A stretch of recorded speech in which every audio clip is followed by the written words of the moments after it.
Hello and welcome to this latest 9 a.m. Business Live session. Today we're talking with Michael Glanville. Michael is the founder of his own executive coaching business, Michael Glanville Executive Coaching. He also has a career in industry, and today we'll be talking to Michael and some of his clients about the impact that coaching can have as you scale your business, and also exploring what makes a good leader and what makes a bad leader. Before we kick off, a little bit about 9 a.m. Business. We're a national media group that exists to promote and support companies that are in the high growth stage, so typically kind of 2 million turnover up to 500 million. And we have lots of these sessions where we talk to interesting people and find out more about their story. So without further ado, we'll start to bring our guest in. So welcome, Michael. Hi, lovely to be here. Yeah, nice to meet you, Michael. And yeah, like I said before, we've got some of your kind of clients today, which would be great to kind of illuminate the work that you do, and we'll find out more about obviously what you do in due course. But I'd also like to welcome Simon Blond as well to the stage. Hi, Simon. Morning, nice to be here. I think, Simon, initially to kick off, it would just be good to kind of get, we'll obviously go back and hear more from Michael, but just a very, very kind of succinct, 10 seconds about what you do, Simon. Yeah, sure. I'm a tech director and acting managing director of a software startup in renewable energy. Brilliant. Thank you, Simon. And Howard, I'd like to welcome you as well to today's session. And if you could just let us know a little bit more about yourself as well. Yeah, hi. Lovely to meet you. I'm Howard Radcliffe. What I do now, I've worked for 30 years, mainly for FMCG businesses and supply chain. I run supply chain consultancies for a broad range of businesses within the food and drink sector. Brilliant. Thank you, Howard. And last but by no means least, Jonny, how are you today? You okay? Yeah, good to see you. Thank you very much. So, hi everyone. My name's Jonny Williams. I'm Chief Digital Advisor for UK Public Sector at Red Hat, the world's largest open source engineering organisation. Brilliant. No, thank you everyone for your interest. We've got a real breadth of knowledge today, which is going to be great to tap into. And without further ado, let's kind of kick straight off. So Michael, it'd be good if you could just kind of share with viewers a little bit about your background and your kind of why and why you kind of set up your executive coaching business. Yeah, thank you. So hi everybody. My name is Michael Glanville, and I have had 25 years managing businesses, growing businesses, mostly in the leisure, property, and holiday and marine sectors. And throughout my career, I've developed some amazing people through building strong boards and creating strong committees to be able to lead businesses and make them successful and make them grow. And I got to a stage in my career where I felt that there was a calling for me to do more of that, to help other businesses and other business leaders. So what I've got a lot out of in my career is seeing people be more successful, and helping others to do that in their businesses is what makes me passionate about being an executive coach and working with others and seeing them be more successful. So that's really my why. It's about looking after others and helping them to be as successful as I feel like I've been in my career. No, thank you, Michael. It's just, obviously, in a role like yours, you're a very good barometer for kind of what's going on and how people are feeling, because you'll meet lots of different people from kind of different sectors. So it'd be good just to now find out what some of the common challenges that you're finding leaders are having at the moment. I think the macroeconomic situation, the political situation, the uncertainty is the biggest challenge. It's the one thing that comes up time and time again. From a fundamental coaching point of view, there are always the sort of intrinsic business areas that are the same for everybody, building culture, financial planning, developing a team that are self-empowered, self-motivated, want to deliver, understand your vision. All of those things are consistent. But the one thing that is the biggest challenge, I think, for all businesses in the UK and overseas is this level of uncertainty. Following the last budget, there's been a little bit of an improvement, and I think that will probably continue. But it's going to take a little bit of time for businesses to build a little bit more resilience, be a bit more confident about the decisions they're making, and that other changes might not come down the line politically or budgetary that impact on them. So yeah, it's challenging out there for every single business, and that's where coaching can really help and really be of assistance, helping to understand what those good decisions look like. Thanks, Michael. I saw a chorus of nodding heads when you mentioned the macro political conditions. We won't go down that road, but I think there was some agreement amongst the group. I want to kind of now just talk about leadership, because obviously that's a huge part. And in the kind of leadership has sort of changed a lot, hasn't it, from the kind of hero leadership of Sir Alex Ferguson to what we kind of have today. And in the current context, and obviously all the people you deal with, Michael, what would you say looks like good leadership at the moment? That's interesting. So I think everybody is a leader. It doesn't matter what role you're in the organization. You have a leadership trait. You're influencing other people in every decision you make, every conversation you have, every time you look at somebody, your body language. You are an influencer. You are a leader in some way. And so, good leadership, I think, comes from having the confidence that you are able to influence others. That you are able to trust other people with the things that you want them to do, the way you want them to operate. I think being really clear with people, and that comes from having the challenging conversations as much as it does having the really positive conversations, in your one-to-ones and your PDRs or your coaching. Being able to have a level of respect from people that work around you, that you will always be honest with them, but also that you'll always be the sort of safety net, that you'll catch them in the moments where, like it happens to all of us, we don't quite get it right. And every time that happens, that's a lesson. It's a school day, as some might say. So I think leaders that are empathetic, that understand their team, they understand the team dynamic, they understand the importance of having different skill sets within the boardroom or within the team, and utilizing and leveraging those skill sets to best advantage for the business. Those are the ones that I think are probably the most successful. You will have seen millions of people saying all sorts of similar things on LinkedIn or other chat groups. But I think the ones that are most authentic are the ones that have been there, have the credibility, and are able to really tell stories of their experiences and how they've helped others, and where they've seen challenges. That's what makes a really compelling, really great leader. Thank you, Mark. Yes, it's interesting what you say about how credibility, and that obviously that comes with experience and doing, doesn't? But a huge part of leadership. Conversely, I mean, we'll all have experiences of it. But when you don't have to kind of mention any names, obviously, but when you've seen bad leadership, what does that kind of look like to you, Michael? I think so. I try not to use the phrase bad leadership, but I think where I've seen examples of leadership full of opportunity, I suppose, is leaders that have a level of intrinsic self-doubt that they can't deal with. And that self-doubt creates an environment where they might feel it's okay to send an email at 5 a.m, but not understand how the recipient feels when they see that it was sent at 5 a.m. and what that makes them think about the culture of the organization and whether they need to, and how they need to perform and how they need to deliver. I've had times where I've been working for people that have asked me to do an urgent report. And that urgent report needs to be in today. So today, for me, that's midnight. So you're working really hard out of hours to get a report in, and then you receive no feedback for 2 weeks. That's poor leadership, because what you're doing is you are putting pressure on people unnecessarily and not understanding the ramifications of you not spending the time to understand that they put that effort in. They took the time to do it for you. Because you've almost lost all respect by allowing yourself to not provide that person with that level of respect and feedback. So I think it really does come from people management and understanding how people work, and working with them to really tease out what each individual team member needs to make them feel like they're being successful.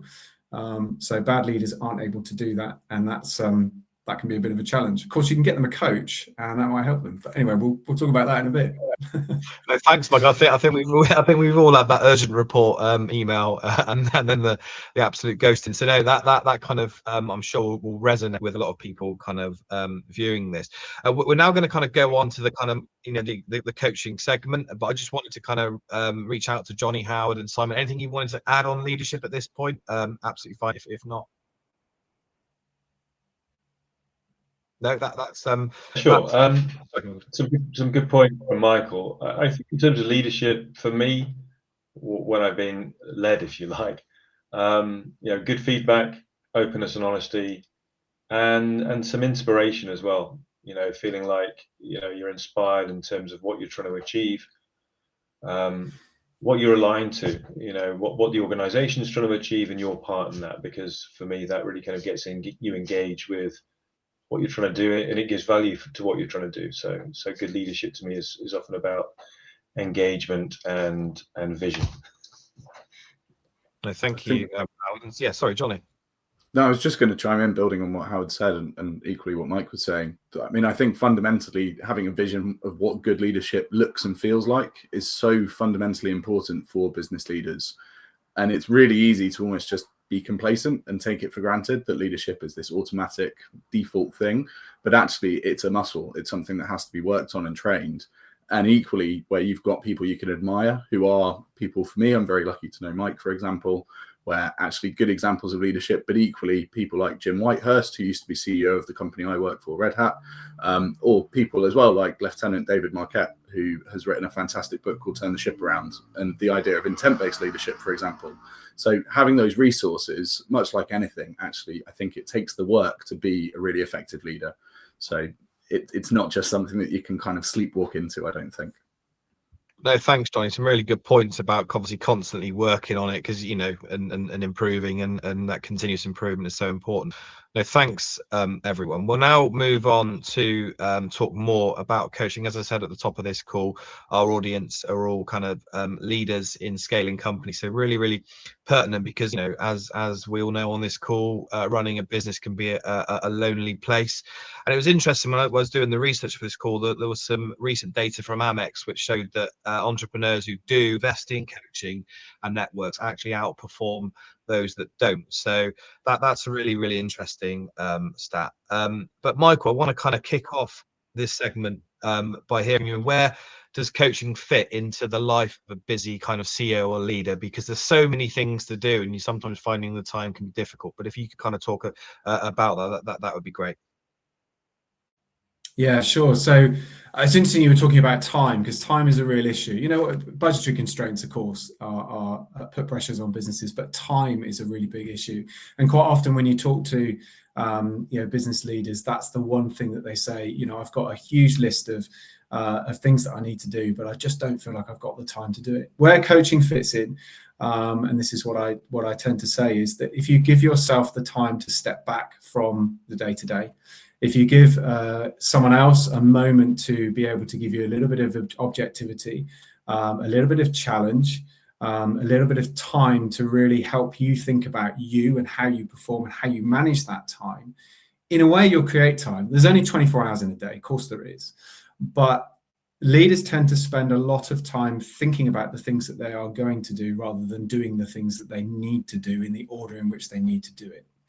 And what a coach does is help you to really understand where the priorities are, what the outcomes of those priorities are going to be, how fast a pace one might need to approach dealing with those priorities, and then understanding what good looks like. So what are the outcomes of delivering each of those priorities? And actually, by refining that thought process and really understanding how to approach that time element, leaders find that coaching allows them to deliver more time for themselves, to think about the growth of the business, the strategy of the business, but also allows them to have the opportunity to let go a little bit and allow the team that they've built around them, that've got an amazing skill set, to do more of that work, deliver more for them, so that the outcome is better performance for the business and better performance and a higher feeling of motivation and empowerment from that particular client or that particular business business leader. So I think the fundamentals are,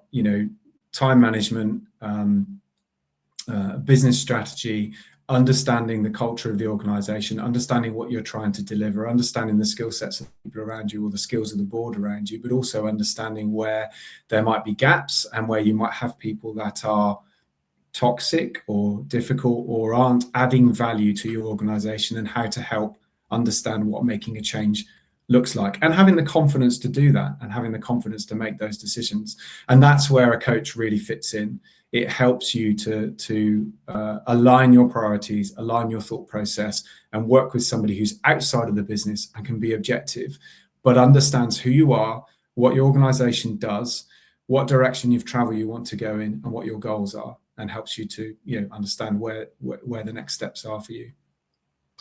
Thanks, Michael. And you also coach senior directors, don't you? So it's not just the CEOs and the kind of main lead. Why did you decide to do that?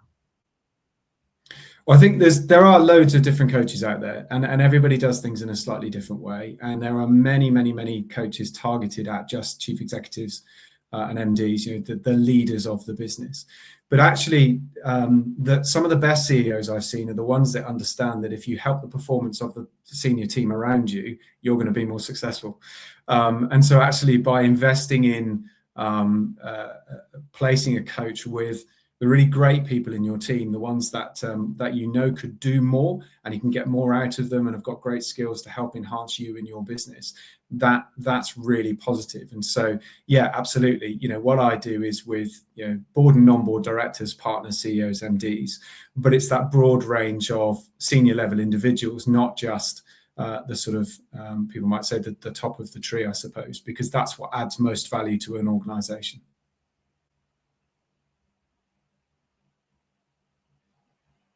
Oh, I think you're on mute, Ollie. Yeah, I was on mute. Sorry.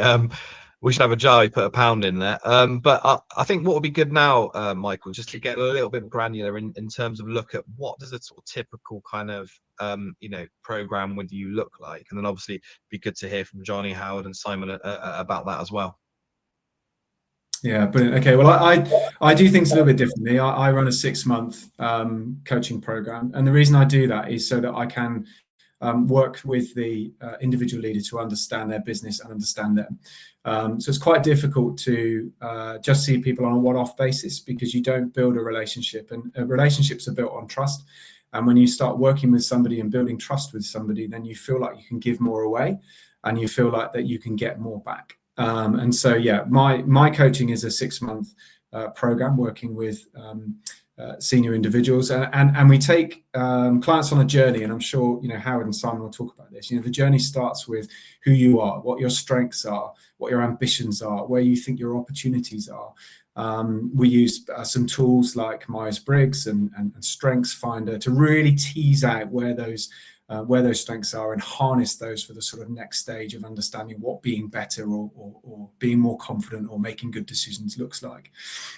And throughout the program, we work together on the highs and lows, I suppose, of business and those decisions over that period of 6 months. And we get to a stage where we do a 360. So I sit down with a client's nearest and dearest and talk to them about the client, 10, 12 questions. And the killer question at the end is if I was Howard, what would your message to Howard be? And of course, you're getting that verbatim, and that helps you work with your client to give them feedback that really is coming genuinely from their team to help them be a better leader. It's one of the most fantastic parts. But as you get towards the end of the program, much of the conversations are around the day-to-day of the operation of the business. Being counsel, being there to work with the client and help and support them. I've been asked to help with a business plan, sit in a board meeting. There's all sorts of tools I have in the toolbox to help leaders feel like they are more successful. So that's what I do. That's how I do it. And one more question, Michael, before we go to Jonny, Howard, and Simon in a bit more kind of detail. Obviously, coaching someone who is running a startup can be very different to a more established business. What's the benefit of someone who runs a startup investing in a one-to-one coach when there are obviously lots of peer groups out there where they can kind of meet similar people in similar situations? It'd be good just to find out some more about that. Yeah, peer groups are brilliant. They're great for meeting other people that are in a similar situation to you and may have been through similar situations to you. But particularly in the startup world, if you're going into a Series A or a Series B fundraise, or if you are really starting to get traction with your product and go to market, then you need somebody to work closely with who understands your business. That perhaps is not an employee. One of the biggest challenges with startups is finding the funding to bring in great people. And actually what working with an independent coach allows you to do is invest the time and money in having somebody who's got the experience to help you take those next steps to in either your fundraising or in developing your business plan or your strategy and getting your product to market, without taking the risk of bringing in teams and managing those people and allowing that to risk the growth of your business. So yeah, in the startup world, that's what that independence gives you, and it's a real opportunity to understand what the overlay is between big corporate and the way big corporate works and small startup. And there are some brilliant lessons from big corporates for small startups, and actually ironically some brilliant lessons for big corporates from the way small startups work. But yeah, it's a great opportunity to help them grow and understand how they can do that and leverage their new product. Thank you, Michael. And that brings us very neatly on to Jonny, Howard, and Simon. I know what's interesting as well is I think Simon, you're slightly a part of your kind of business journey, whereas Jonny and Howard aren't. So that's really good to have that dynamic. But I guess if we start with you, Simon, and go to Jonny and Howard, it'd be good just to find out why you decided to invest in executive coaching. Yeah, sure. So there are many benefits as Mike has been going through, but I think the biggest one for me is increased self-knowledge. That's absolutely essential in leadership. Know thyself, as the maxim goes. And it's not just about knowing how you tick, but how you tick with others. So that any organisation, even a small organisation, is a very complex, dynamic system with the personalities involved. And that starting point of self-knowledge, it also leads to better knowledge of how you interact with other people, how you work with your colleagues, and how you get the best out of yourself and how you get the best out of others. Now, I think what's really important and what's really key about Mike's approach is that he doesn't tell you what you want to hear about yourself. He tells you what you need to hear, but he does that in an affirming and encouraging way. So, everyone's got blind spots, but it comes from a positive place of let's find your strengths, let's place your strengths, and let's build the team around you that, complement your strengths. So you become a force multiplier in the organization that you build. So that was my key one is increased self-knowledge. Thank you, Simon. Really interesting. Jonny, it'd be good to get your take on that question. Yeah, I mean, I think Simon's observation there is absolutely spot on. And I think the fundamental foundation of leadership is that self-awareness, because it does define almost everything that you then go out and do, your interactions with others, but also that self-belief that is so fundamental to have fuel in the tank to be able to keep coming back day after day and showing up. And I think actually, the biggest part of work is our relationships with other people. So being in a position where you can really understand how we interact with others and how we can actually be effective, because fundamentally business is a team sport.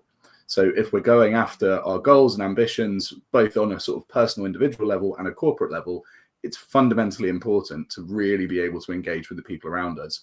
But I think actually having the kind of trusted advisor, having that kind of coach around you who can nudge you in the right direction and actually highlight, actually, these are the areas where you can grow, these are the areas where you're already strong, but also building a kind of basis of resilience, I think is really important. And I know in my conversations with Mike, having that kind of backup to be like, you're smashing it, you're doing really good stuff here, but equally going, hey, what's next?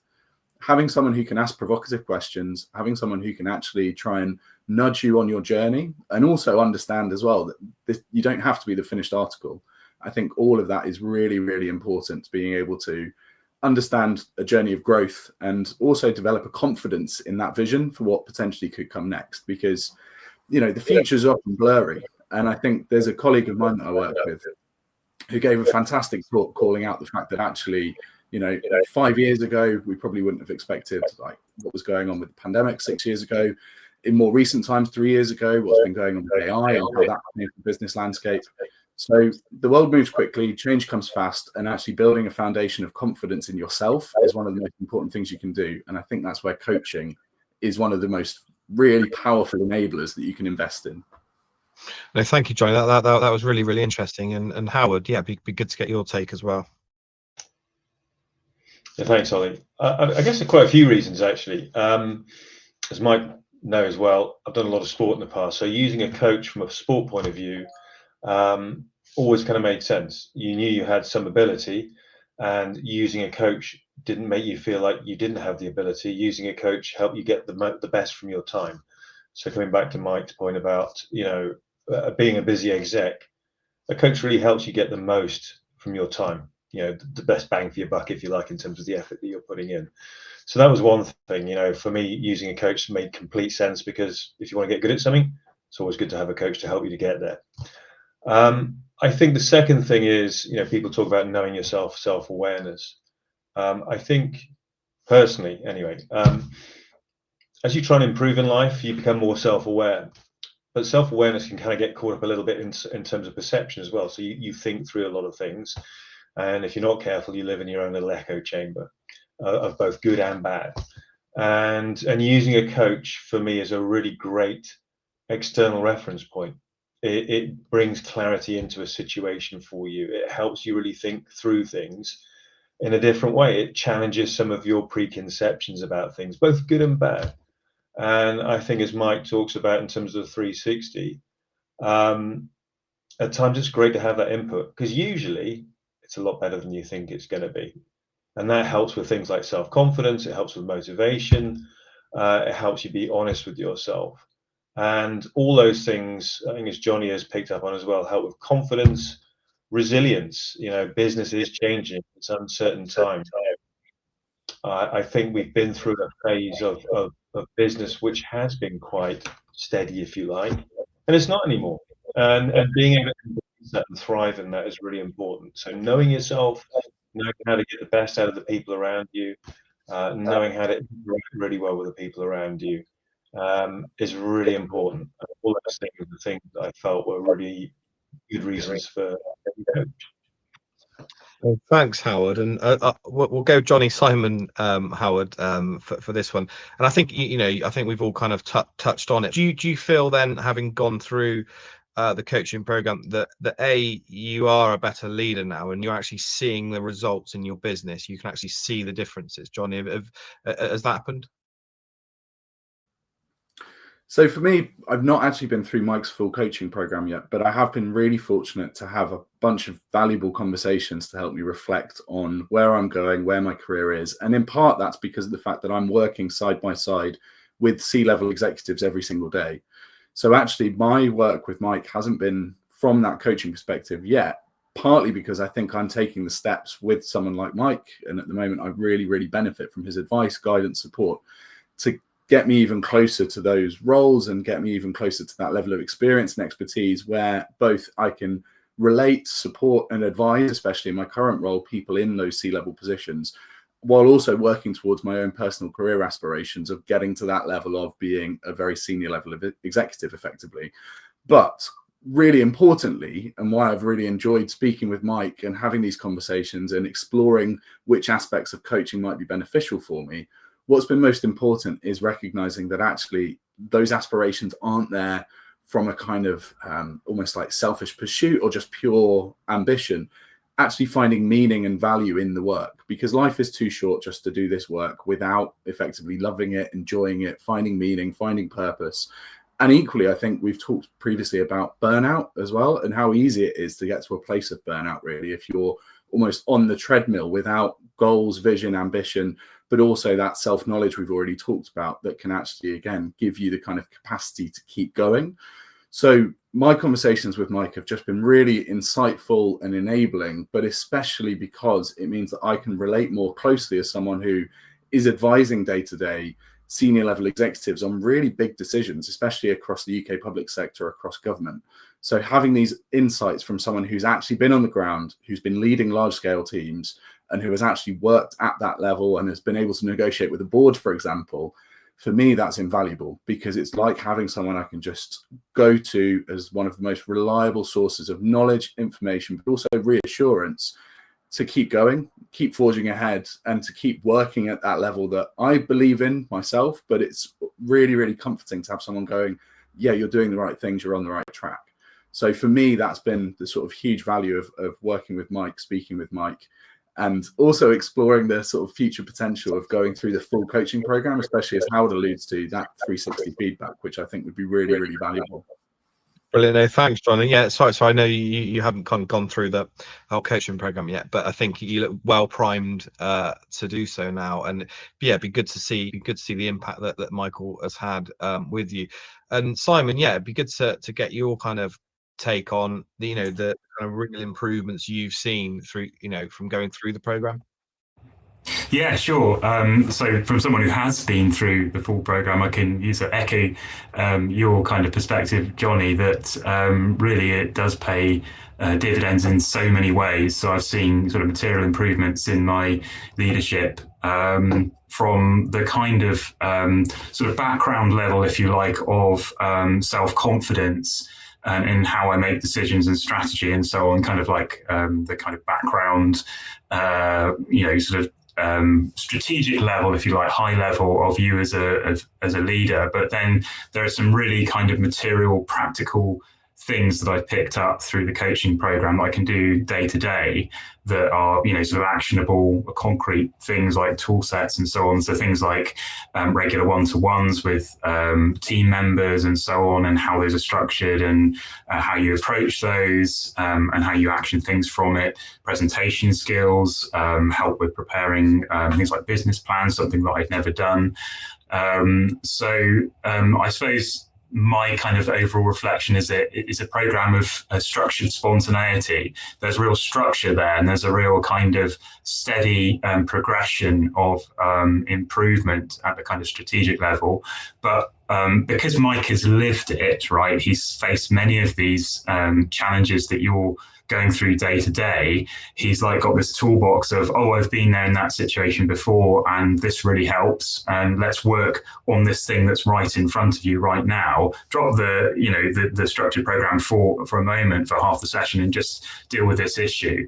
And that kind of balance of structured spontaneity in the program is super, super helpful and very practical as well as strategic. Thank you, Simon. And Howard, if you'd like to kind of continue that thread. Yeah, sure. So how's it helped me? I think, I kind of touched on it before, the self-awareness and the thinking at times, or overthinking, it can really kind of trip you up at times, kind of bring in self-doubt. I think when you're leading a business, whether it's a small business and there's a lot of pressure on your shoulders, or a big business as well, I guess you feel the pressure to always get it right. I need to have the answer, and I need to always be right. And that can lead to the burnout, I think, that Jonny's referring to. I think, what Mike helped me a lot with is you don't have to have it all right. Not everybody's got it all right. Nobody's really got it sussed, and we're all kind of winging it to a degree. So in a way, it's kind of nice reassurance that what you are experiencing is not unusual. And to help you through that uncertainty and make decisions. You can't always aim for perfection.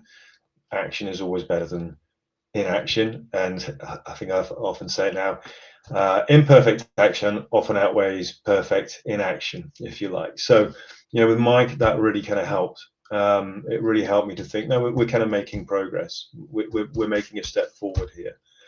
And even in the last year, where I've kind of gone and done something different, gone into consultancy, and again, am I doing the right thing? Am I making enough progress? Mike's really great in terms of reflecting back on, or helping you reflect on what you've actually achieved, because it's very easy to overlook what you have done and focus on what you still have yet to do.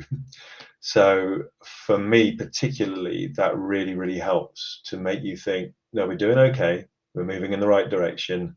We're making progress. Yeah, there's a way to go, but we're making good progress and we're on the right track. So for me, that's really, really helpful. And the other thing, picking up, I think, on what Jonny was saying about these things being muscles that need to be trained, it gives you stuff to refer back to. Every so often, particularly if I'm having a bit of a moment of doubt, I'll get the folder out. It's next to me at the moment. And you'll have a read through. You'll have a read through what you're like as an individual, what people have said about you, good and bad, what you've achieved. So you can always pick yourself up and go, no, we're okay. We're capable of doing this, and let's get on and get it done.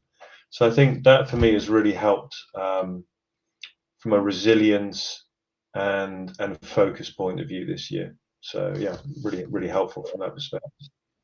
No, thank you, Howard and Jonny and Simon, for that. Yeah, some really insightful points there. And I just want to kind of end this thread now on, there will be people viewing this that are actually thinking, well, yeah, coaching could be for me. And it'd be good just to get your kind of take on what would you recommend, how do you recommend they approach, any kind of tips of how they should kind of approach, working with a coach to ensure that they get the kind of the best out of it. Jonny, if we start with yourself. Yeah, by all means. I mean, I think for me, where I've been fortunate throughout my career to have a combination of mentors, coaches, and equally just those leaders who've been willing to make even a bit of time to have really interesting conversations. I think there's a key thing there that Mike actually said earlier on, which was really establishing the fact that having a more long-term relationship really pays dividends. So getting to the place of knowing someone, building rapport, building a relationship, while also being fully sort of ready to accept that actually sometimes it might not be the right person or the right fit for you. And I think that's really important. Now, when I say the right person or right fit, in my experience, actually, sometimes it can be really good to have someone who is willing to call out things that aren't necessarily just sort of the nicey and patting you on the back and saying, oh, you're amazing, you're great. Because we need more than that. And especially as leaders, we need much more than that. We need people who can be a mirror, as we've already said during this conversation. And we need the people as well who are courageous, because I think actually having people around us who are courageous, which includes candor, like I'm a big fan of that idea of radical candor, being able to play some of that back to us is absolutely vital. So finding someone where you feel safe in their presence, you feel safe during conversation, where you know that actually if they are playing back that difficult feedback and delivering it with candor, it's coming from a place of improvement and a willingness to try and help you, not somewhere that's there to denigrate you or drag you down. But I think equally being willing to commit and thinking, you know what, actually, if I want to work with this person over the course of 6 months or a year or longer, is this going to work?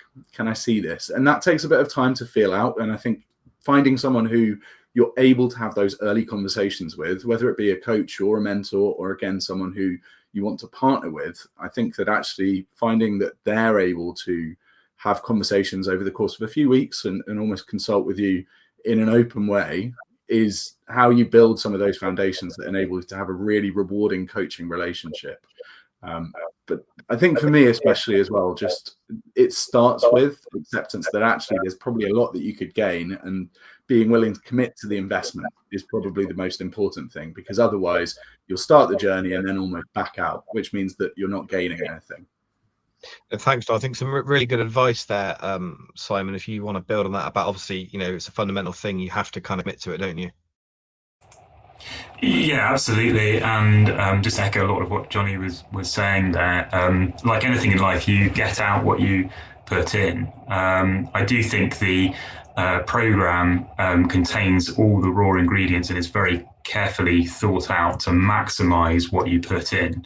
But you do have to, it's not going to be sort of spoon-fed to you on a plate. And just in particular on the relational aspects, that is very carefully thought out. There's initially a chemistry session where it's kind of, low risk on both sides to make sure that you can build rapport with Mike in the case of his program. Or I think that for any executive coaching program where it is a long run investment and you're going to be doing a lot of work with this person, you have to make sure that you can work with them and build that relationship of trust and build like a high bandwidth connection between you, where there's going to be a lot of back and forth and and it's all going to be useful stuff, but it's not always going to be.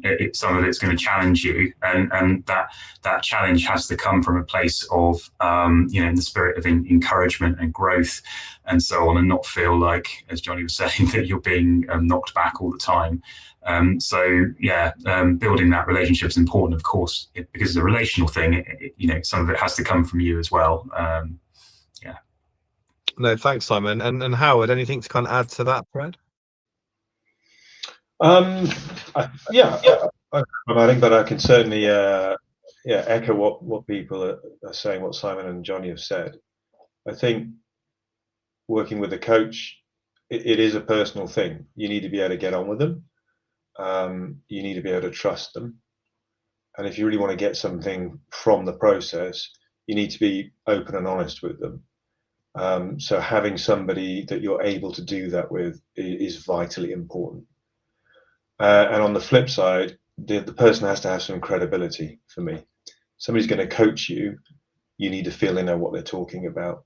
There's some credibility around what they're advising you to do. They've walked that path before you, if you like. They're not just spouting some theory at you. A lot of times in the past when people come and talk to me about stuff, whether it's consultants or whoever, for me, there's always the so what moment. Okay, great. You're telling me a load of stuff. So what? What do I go and do with this now?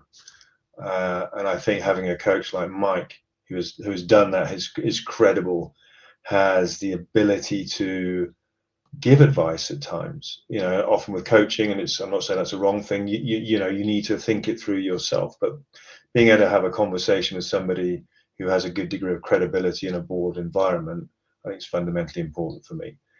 So when you're thinking through what you want from a coach and who you should be, the honesty, the openness, do I get on with them, and have they got the credibility in terms of being able to help me with what I want to go and do is vitally important.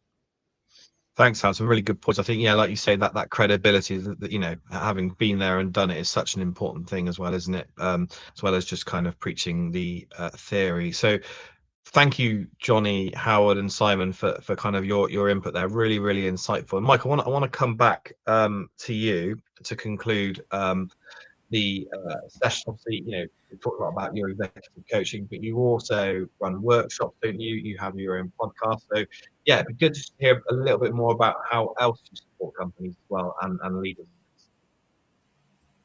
Yeah, thank you. Yeah, not just an executive coach. Also, the business does workshops, shorter term engagements to help startup businesses, particularly to really understand their personal development journey, their professional development journey, their business journey, a little bit on strategy. I also work as a senior advisor and non-executive director. But yeah, you're absolutely right. I have a podcast. It's called Meeting Amazing Leaders on Their Journey to Success. I am privileged to have had all three of the amazing people on this call interviewed on the podcast. So if you go and have a look at Michael Glanville Podcaster on YouTube or search Spotify, you'll be able to find them. But yeah, the brilliant thing about the podcast really is it's a really deep dive into the insights of what it means to lead and develop a business and the highs and lows of doing that. And those lessons are what helps other people, not just the coaching, but what helps other people in similar situations to really understand. I think as one of them said earlier on, that we're all in the same boat here. Everyone's having the same experiences. It's just sharing those experiences and understanding how to make best use of them and learning from others to be better. So yeah, Meeting Amazing Leaders on Their Journey to Success. Long title, tells you exactly what it is. Michael, definitely worth checking out and looking at the episodes with Jonny, Howard, and Simon. That kind of concludes our session, Michael. Is there anything you wanted to kind of add that we haven't covered? No, I mean, other than the fact that I know, working with 9am is brilliant, and I'm a columnist for 9am as well, so have a read of those articles. And I know this is going to be going out on various different channels. So I hope that those that take the time to view it get some great value from it, great value from the discussions that we've had today. But all the information will be there. But I'm sure if anybody wants to contact me, have a look at the website, www.michaelglanville-executive-coaching.com, and I'd love to hear from you. Brilliant, thank you. And thank you, Simon, Jonny, and Howard as well. And I think to all our viewers of this, yeah, please do go check out their LinkedIns and connect with them and engage, because yeah, we have some really yeah, good leaders on this call. So thank you again, Michael, and guests, and yeah, we look forward to seeing this one go live.